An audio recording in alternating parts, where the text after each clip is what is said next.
வேண்டியதில்லை. அதாவது தனக்கு தானே பிரிஞ்சிருக்கிற எந்த ராஜ்யமும் அது சரிப்பட்டு வராது. தனக்கு தானே பிரிந்திருக்க எந்த குடும்பமும் அது ஆசீர்வாதமாக இருக்காது.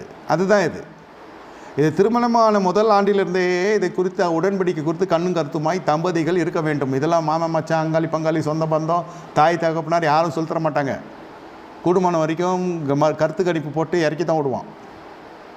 உன் பொண்டாட்டி எனக்கு காப்பி கொடுக்கலன்னுவான், காப்பியில் கொடுத்தா காப்பியில் சர்க்கரை இல்லைன்னுவான், இதே அம்மா இருந்தால் காப்பி கொடுப்பாளா இது மாதிரின்னுவான். சரி எல்லாம் போட்டு கொடுத்தா நான் காப்பி குடிக்கிறதுல டீ குடிப்பேன்னு தெரியும் இல்லைன்னுவான். அப்புறம் டீ காப்பி ரெண்டுமே எட்டு வந்தால் டீ காப்பியை குடிக்கிறது இல்லைன்னுவான். அதை திருப்தி வருத்த முடியாது. வெஜிடேரியன் போட்டால் பாரு காஞ்சி போனோன்னு நினச்சாலா, என்ன மரகறி போட்டால் கறிமீன் போடலன்னுவான், கறிமீன் போட்டால் கொழுப்பு ஏற்றி எனக்கு கொலஸ்ட்ரால் அதிகமாக சாப்பிடிங்கன்னு நினச்சானுவான். இதெல்லாம் ஒன்றும் பண்ண முடியாது. இதெல்லாம் புருஷன் கூட இருந்து இதெல்லாம் பார்க்கணும். அதனால் நிறைய பேர் என்ன சொல்கிறாங்க, உங்கள் அப்பா வந்தால் நீ பார்த்துக்கோ, எங்கள் அப்பா வந்தால் நான் பார்த்துக்கிறேன்ட்டாங்க.